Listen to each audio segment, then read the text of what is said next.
Hi, everybody. Welcome to another episode of I'm Reviewing Here. It's a podcast where I, Matthew Bussey, watch and review sight and sounds top greatest movies of all time. I'm just kidding. I don't normally talk like that. I'm usually like, hi, everybody. If you're new, then I do not talk like that. If you've managed to stick around so long, I think this is the 76th episode of this podcast. You obviously know I don't talk like that. I talk like this. Should I do that intro again? Hi, everybody. Welcome to another episode of I'm Reviewing Here, a podcast where I, Matthew Bussey, watch and review sight and sounds top greatest movies of all time. There are a lot, and I'm going through each and every one. I talk like that in the beginning of this episode because I just got into a podcast called The Really Good Podcast. It is hosted by this hilarious young woman named Bobby Althoff, I think is how you say her last name. She is just this, like, TikTok social media influencer, and she interviews everybody on her show, and her persona is very, very dry and very awkward, and it is so entertaining and funny. It's not really for everybody, but I love it. I love dry humor. I'm in a good mood right now, and I really like today's movie, so that's good. I just watched an episode of Feud Capote versus the Swans. Yeah, I don't really like it, just because I don't really know what's like. I don't know Truman Capote that well, but I do love like socialite movies, you know, and like I love masquerades. Like I just watched the episode where they go to this masquerade and everybody's dressed up, and it's kind of like Phantom of the Opera, and it's kind of like 50 Shades Darker when Anastasia pulls the metallic balls out of her heart because they were close to her. But anyway, I'm sorry, I shouldn't have said that. Today's movie I friggin' adored. It is by a very famous Indian director, R.I.P., and that's not his name. His name is Satyajit Ray, and not Ray. There was an episode many episodes ago when it was me and special guest Margaret Pickle Chips were talking about this movie called The River, and Satyajit Ray was in the crew for that movie. On the crew for that movie. I forget what his role was. But anyway, I said his name wrong in that episode, and I just want to clear it up. You obviously hopefully don't remember that, but if you do, because I have this very weird paranoid personality, I do apologize. But Satyajit Ray is his name, and the movie I'm going to talk about today, which I friggin' loved, is called CHARULATA.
I couldn't find any good trailers for it. That one I don't think it's like a US made trailer, but who gives a shit?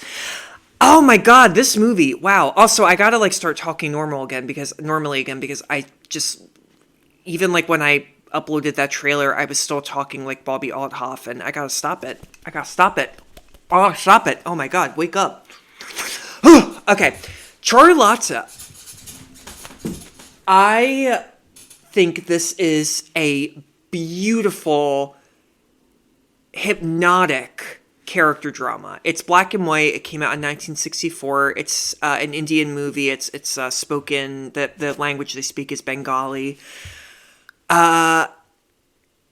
There's a romance in the movie, but I wouldn't really call this a romance. It's not really like your typical romantic film. There's a lot of French New Wave, Italian neorealism influences on this film. You can definitely tell by that because, this is a movie that's just about a group of characters living their everyday lives. And we, the viewers, are, flies on a wall, as many people say. And it's a total cliche, but I like that. I like that analogy. We are like flies on a wall with a lot of these movies. There's not a very thorough plot with big action or anything like that. The action, especially in Charulata, lies in the cinematography. It lies in the performances. It lies in the very nuanced layers of each of the performances and their faces that they make. It's all about expressions, this movie. It's a very, very expression-heavy movie. That sounds lame, but it's true. And, for any of you who do listen to this podcast and are still maybe like, well, I don't know if I'd like a movie like this. I have to be in the right mood. Is it slow? I want a movie, that's like an adventure film or, has a really engaging plot. I get that. Look, Charulata and a lot of movies I've reviewed on this podcast aren't for everybody. I always say give them a chance. Unless I didn't like them, but you don't have to agree with me. I love Charulata though. Yes, it's all dialogue. It's all visuals, this movie. The cinematography, deserves, the cinematographer that is, deserved an Oscar for this film. His name was Subrata Mitra. And he was a very, very, very famous Indian cinematographer.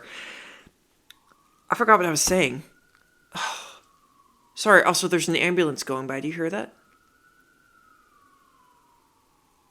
It's gone now. Okay, yes. Now, those are the main reasons why I love the movie. I think it's just a very, very excellently written character drama. And there's something very deeply ingenious about this film. This is a movie where, I can tell why film lovers and film critics, film historians, the whole lot of them love this movie because in this movie, Satyajit Ray he makes statements with the camera alone. He makes statements with the characters alone, but more so with the camera. I'll go into some examples here, but first of all, you may be thinking, what the hell is this movie about? Let's get into it. Plot synopsis. And like always, I always forget to talk about what the movie's based on before I get into the plot synopsis. Most of the time. Sometimes, usually, I think I did it last episode. I forgot. Did I do it last episode? I don't know. I'm 33 now. Charulata is based on a novel called Nastanir. Nastanir. I said that wrong. I'm sorry. Nastanir, I think is how you say it, which it translates as The Broken Nest. And it was by this very popular, I'm trying to not say famous because I say that word way too freaking much on this podcast, but his name was Rabindranath Tagore, Tagore, Tagore. I don't know if I'm saying his name right, but he was a Bengali writer. He was a philosopher. He was a painter. He was a composer, super, super famous guy. And, I vaguely remember this guy because I took a philosophy class in college and we got to write an essay about one of the philosophers that we learned. And Tagore was the only one that I knew what he was kind of saying, because I think, and I may get this wrong, if you majored in philosophy, I'm sorry. This was a long time ago. This was 2011 for crying out loud. 2012? 2011? Oh, God, I don't remember. Oh, no, it was late 2011. I remember now. I think his main philosophy was that life is meaningless. So me being a little depressed loser in college, of course I fell for this philosopher and his teaching so much. And again, I think that's what he taught. I may have been confusing him with another philosopher, but I don't know. I got like a B+ on the essay. So anyway, that's very long, unimportant anecdote for me because I always do that. But yes, Charulata is based on a book by him. The movie takes place in Calcutta, India in 1879. Now, the setting, the Bengali residents. All right, let me say that again. The Bengali Renaissance, is at its peak, and India is under British rule. What was the Bengali Renaissance? Why can't I say Renaissance? I almost just said it again. Pretty much it was like the French Enlightenment, but Bengali, Indian. It was the time when, all these people were coming out of the woodwork, all these artists and these playwrights and these poets, all of them were coming out and they were celebrating being creative. It was a big period of creativity.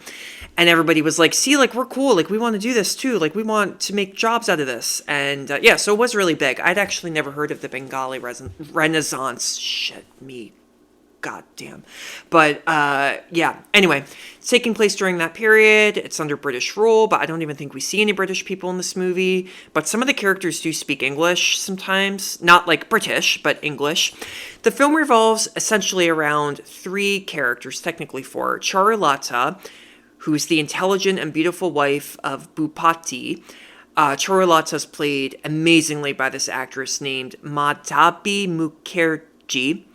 And then, Bhupati is played by this actor called Sailin Mukherjee, and they have the same last names, and for some reason I could not find if they were related or not in real life, but I don't think that they were. But they're married in the movie.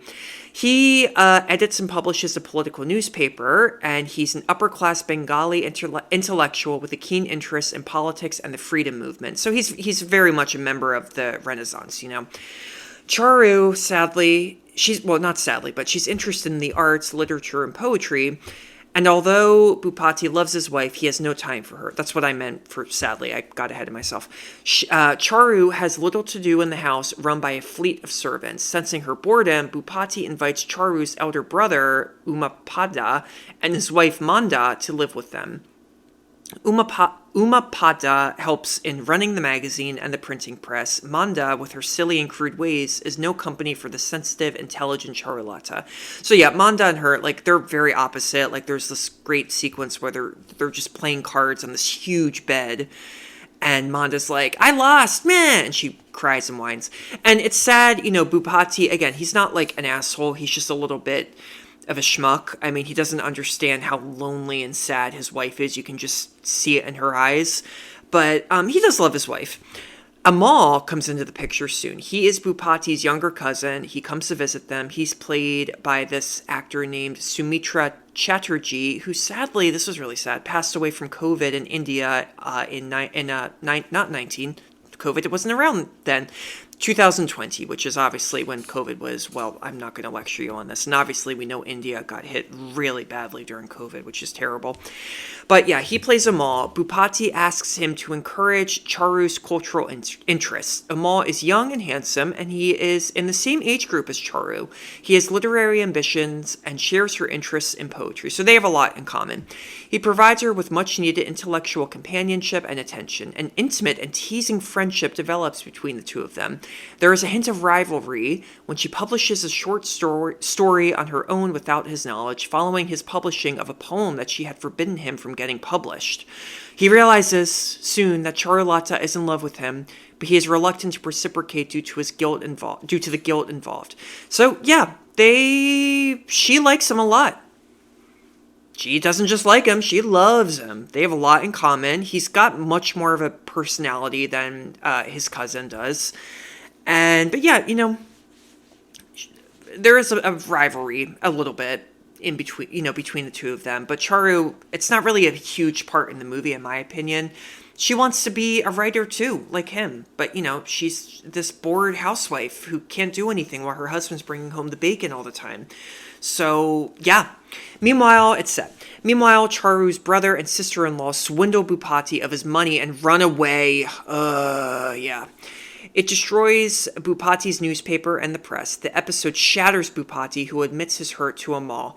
He tells Amal that now Amal is the only one he can trust. I do that with my mouth because Amal he's a good cousin. He still feels so guilty that his cousin's wife loves him. And nothing's happened between the two of them, but, he's kind of attracted to her too, you can tell. Amal is overcome with the guilt of betraying his cousin. He is also uncomfortable with Charu's higher intellect that he has helped nurture. That's the other thing too. I mean, Amal's not really perfect either, because he is also jealous of his cousin's wife, He goes away unannounced, Amal does, leaving behind a letter for Bhupati and forbids Charu to stop writing. Charu is heartbroken but hides her disappointment. Bhupati accidentally enters her room and finds her crying over Amal. Bhupati realizes Charu's feelings for Amal. He is heartbroken, shocked, and bewildered. He rushes out of the house and wanders aimlessly in his carriage. On his return, Charu and Bhupati make a hesitant gesture to reach out, but their extended hands remain frozen in a tentative gesture. The end. আমি চিনি গো চিনি তোমারে ও গো বিদেশিনী আমি চিনি গো চিনি তোমারে ও গো বিদেশিনী তুমি থাকো সিন্ধু পারে তুমি থাকো সিন্ধু পারে ও গো বিদেশিনী ও গো বিদেশিনী আমার সাজাপান খেতে নেই বুঝি খাবে না না দেখেছি শারদ প্রাতে তোমায় দেখেছি মাধবী রাতে তোমায় দেখেছি শারদ প্রাতে তোমায় দেখেছি মাধবী রাতে তোমায় দেখেছি. That's a great moment. I forgot to mention that there is a lot of singing in this movie. It's not a musical, but, people hymn a lot in the film. That's a great moment where Amal sings to Charu, and you can just see the attraction between the two of them. It's a very sexy moment. I like it. And also, I forgot to, I didn't forget. Why do I keep saying that? The end of this movie is very, very famous because it's all freeze frames. Those last final shots of the movie of Bhupati coming back to the house and to go see Charu, and it's all freeze frames. So you see a freeze frame of him, you see a freeze frame of her. They look forgiving, I guess. They look guilty. Each of them do. Each of them does? Yeah. Singular. And then you just see the next shot of them, reaching out their hands, but then the movie ends. Now that's very implicit, Satyajit Ray, what he's doing here is he's obviously making that ending very ambiguous. He's making it ambiguous for you, the viewer. Did they really get back together? I think so. Bhupati's not a bad guy, and also nothing actually happened between Charu and Amal, so I personally think so. That's kind of the sweet thing about this movie. It's a sweet but also, unpredictable thing about this movie. I really thought that Amal and Charu were going to, kiss and embark on this big affair. They don't do any of that. There's no affair that actually happens in this movie. And, what really surprised me was how Amal kind of does show his true side, his true colors at the end. I don't like how he tells Charu, oh, by the way, don't write. I don't want you to write. I want to be the writer in this situation. Dude, you don't even live with her. Fuck off.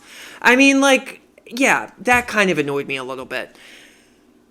But, yeah, do I like the freeze frames at the end of the movie? Personally, no, I actually don't.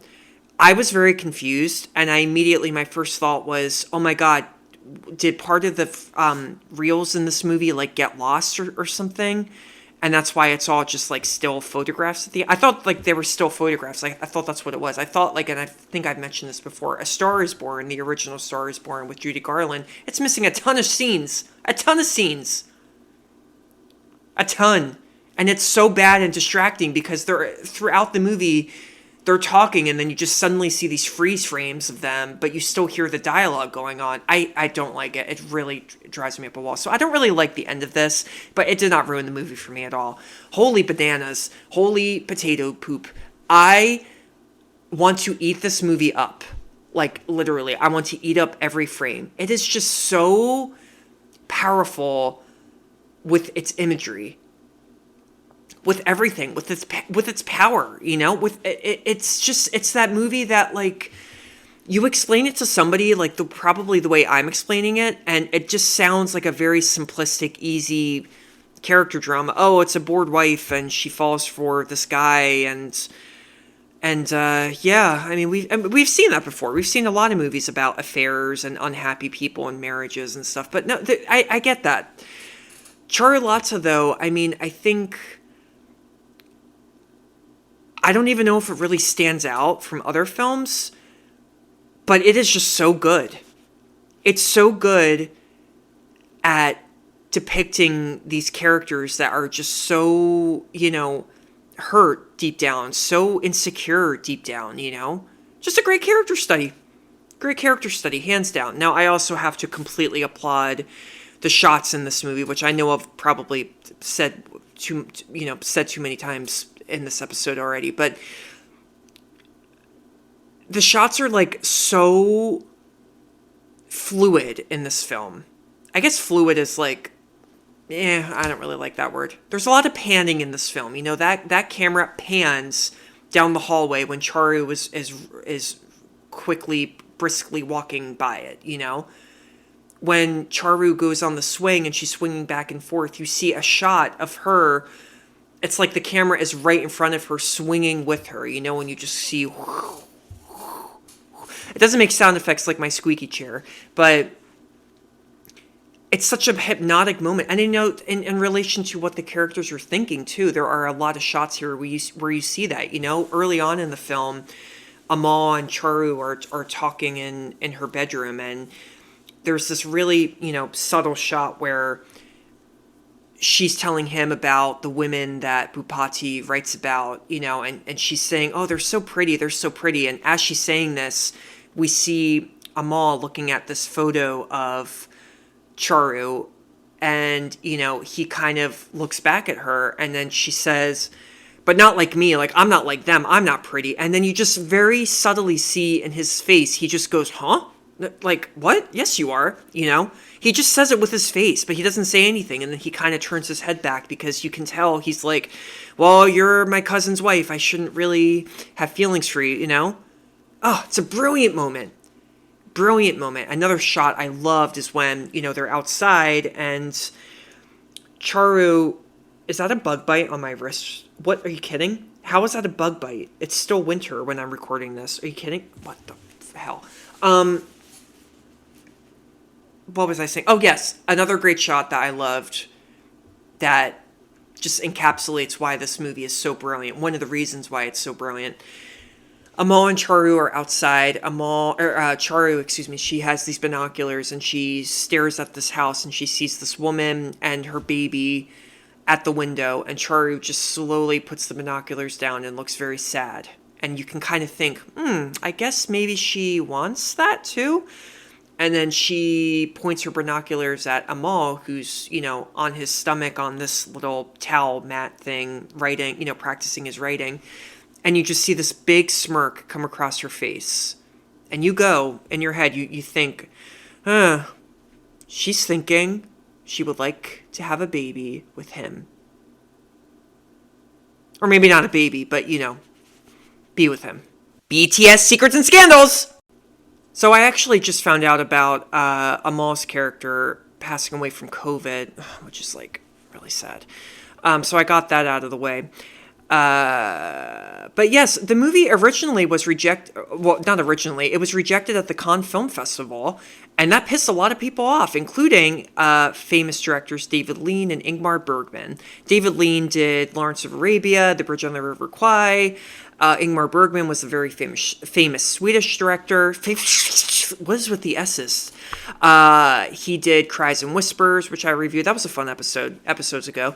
However, though, the movie was shown at the Berlin International Film Festival. I never know if it's Berlinale or Berlinale, where it won 2 awards, including the Silver Bear for Best Director. So suck it, Khan. Yeah. Satyajit Ray, who, obviously won the Silver Bear, he once called this movie his favorite movie he had ever made. This is his only movie of his that I've seen so far, but so far, this He's right. On May 21st, 2020, this was interesting. Senior journalist B.M. Hanif of Prajavani reported on the anniversary of Rai's birthday that the story was based on the life of Rabindranath Tagore, the writer of the book, his brother Jyotirindranath Tagore, who was 12 years elder to him, and his sister-in-law Kadambari Devi, who was 2 years elder to him. Okay, a lot of ages there, but just remember that, it kind of mirrors the characters in the film. Considering the fact, this is what the Hanif, the journalist, says, considering the fact that the story takes place in 1879 to 1880 when Rabindranath was 19 years old and Kadambari Devi committed suicide 4 months after Rabindranath was married at the age of 23 in 1883 to the 9 or 11-year-old Mrinalini Devi. 9 or 11 years old, he was 23. Ew! No comment except for ew, ew, ew. I don't even, ugh. The best moment. Oh God, the moment that I loved. There's this moment where Charu is sitting on a swing, I think, and she is just staring, gazing into the camera, not blinking. Beautiful, beautiful face. And the character just zooms into her face closer and closer and closer. And then we see this montage of these crazy images. There's like water, there's all these people. And I didn't get it at first. And then eventually I realized it's what Charu is, imagining creatively for whatever story she wants to write. The whole sequence is so breathtaking. She does not blink once. I don't know if that was just really good, a good optical illusion and she does blink and I didn't catch it, or she's really good at not blinking. But forget the blinking. It's not just about the blinking. I just think it's a great shot. Hypnotic. Mais est-ce que je suis d'accord avec les critiques de ce film? I better agree with the critics of this film. Let's see. David Parkinson of Empire Magazine said, deliberately paced and painfully sad, this may not be the ideal first date movie, but its subtle power will get under your skin. Yeah, I agree. It's not a date movie. No. Unless you and your interested date love artsy, old-fashioned international cinema as much as I do, then hell yeah. Howard Thompson of the New York Times said, to put it baldly, as the Rai camera could never do, the picture is an artistic masterpiece, impeccably performed, but diluted in impact and power by a stately inchworm pace that accentuates a plot as old and familiar as the hills. I can't really tell if that's like mean or negative or positive, but I can kind of agree with that. It's kind of like I said, the plot, we've seen the story a lot in Hollywood, in cinema. But, I think without the extraordinary camera work and imagery in this film, yeah, I can agree. It probably would not be as strong a film. Jay Antoni of Slant Magazine called Charulata a singularly accomplished song to love, idealism, heartbreak, and disillusionment. I agree. Those four sum it up. Disillusionment, that's a really big theme in this film. Absolutely. Noel Murray of The Dissolve said, the reason Charulata is often talked about as one of Rai's best is that so much of the story is told through images alone. Yeah. Jake Wilson of the Sydney Morning Herald said, the sense of urgency is enhanced by the flexible, inventive visual style Rai uses to evoke mixed or shifting feelings. Yes, like I said, it's all about the images, guys. All about the images in this film. Ugh, I could eat it up. Is it really one of the best movies of all time? Hell to the yeah. Guys, Indian movies are seriously growing on me. This is, I think, the second Indian movie I've seen on this list. The last one, I think, was Pyasa, which I also friggin' adored. I love these movies so much. I am becoming an Indian movie fanatic. It's not Bollywood. It's not considered Bollywood because, like, there's no singing in this or anything, at least in my opinion. If I'm misinterpreting what Bollywood means, then I do apologize. But no, there are Bollywood elements, especially in Pyasa, less so in this film. But yeah, this one tops it. I think this is just a powerhouse movie. So intelligently made and crafted, and I'm not going to say I could eat it up, but I could drink it up. So check it out, please. I love you all, unless you're not nice to people. And I will see you next time. In the meantime, get off your ass and go to the goddamn movies, okay? I don't care if you have to get up early the next day. Go to a matinee. Go to a movie in the afternoon. Play hooky, okay? Play hooky, get off work, and go to the movies. Support your local cinema. That's all. Goodbye. And if they're playing this movie in cinemas, go see it in particular, okay? Goodbye.